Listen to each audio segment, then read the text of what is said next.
Hello বন্ধুরা, কেমন আছেন সবাই? আশা করি অনেক ভালো আছেন। বন্ধুরা, আজকে একদম নতুন একটি প্রোডাকশন ভিডিও নিয়ে আপনাদের সামনে হাজির হয়েছি। আজকের ভিডিওতে আপনি দেখতে পাবেন আপনার পছন্দের এনার্জি ড্রিঙ্কটি ফ্যাক্টরিতে কিভাবে তৈরি হয় আর এগুলোতে কি কি মেশানো হয়। এই ভিডিওটা শেষে আপনি জানতে পারবেন কিভাবে চায়নার বিশেষ ডুমুর দিয়ে এনার্জি ড্রিঙ্ক তৈরি করা হয়। এছাড়াও এই ভিডিওতে আপনি আরও দেখতে পাবেন কিভাবে পুরাতন প্লাস্টিকের বোতল রিসাইকেল করে নতুন বোতল বা কন্টেনার তৈরি করা হয়। তো বন্ধুরা, আশা করি পুরো ভিডিওতে আমাদের সাথেই থাকবেন।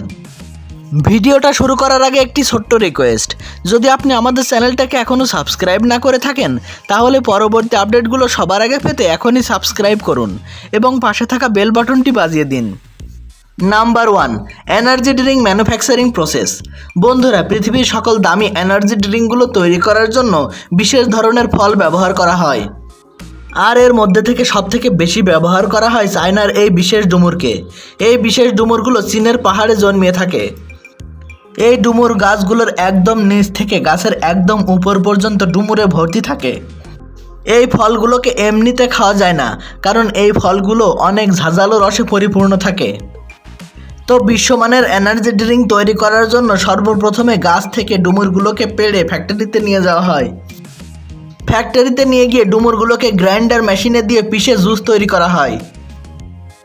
এবার এই রসের মধ্যে বিভিন্ন ধরনের প্রোটিন পাউডার এবং পানি মেশানো হয়, যার ফলে এই মিশ্রণের রং গাঢ় হলুদ হয়ে যায়। এবার এই তরলকে আবারও ফিল্টার করা হয়, যার ফলে তরল মিশ্রণের কালার চেঞ্জ হয়ে যায়। এবার শুরু হয় ফ্যাক্টরিতে এনার্জি ড্রিঙ্কগুলোর বোতল তৈরি করার কাজ। এই ক্যানগুলোকে তৈরি করা হয় অ্যালুমিনিয়াম শিটের ব্যবহার করে।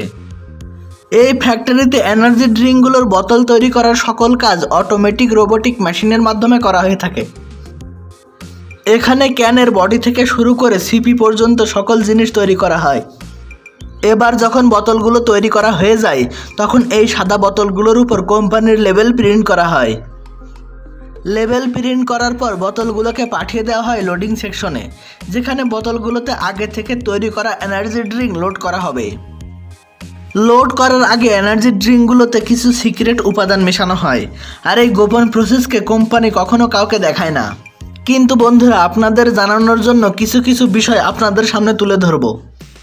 এখানে উন্নত মেশিনের ব্যবহার করে এনার্জি ড্রিঙ্কগুলোকে বারবার ফিল্টার করা হয়, আর সাথে সাথে বিভিন্ন ধরনের এক্সট্রা প্রোটিন ইনগ্রিডিয়েন্ট অ্যাড করা হয়।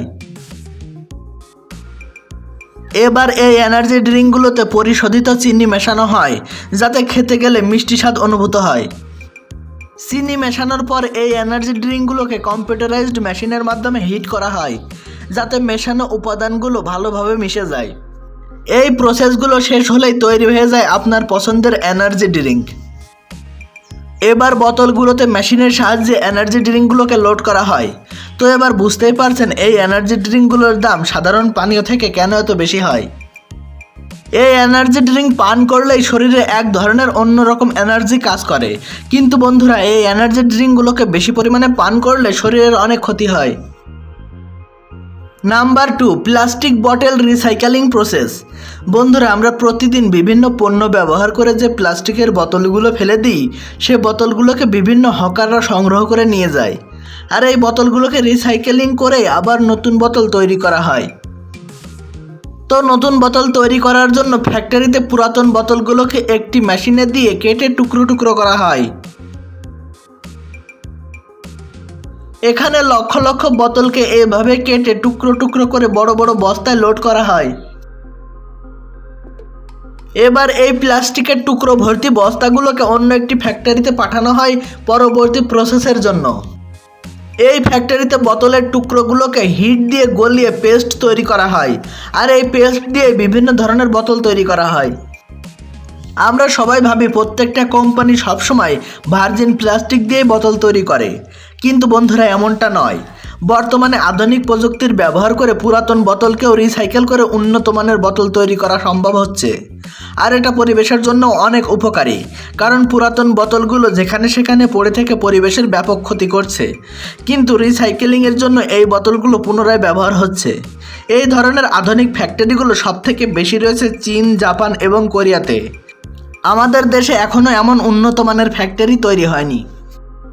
তো বন্ধুরা, ভিডিওটা কেমন লাগলো আমাদের কমেন্ট করে অবশ্যই জানাবেন। আর যদি ভিডিওটা ভালো লেগে থাকে তবে ভিডিওতে একটি লাইক করুন, আর যাতে আপনার বন্ধুরা দেখতে পারে তাই ভিডিওটাকে বেশি বেশি করে শেয়ার করুন। ভবিষ্যতে এমন ভিডিও আরও দেখতে আমাদের চ্যানেলটাকে সাবস্ক্রাইব করার সাথে সাথে পাশে থাকা বেল বাটনটি বাজিয়ে দিন। ভিডিওটা দেখার জন্য ধন্যবাদ।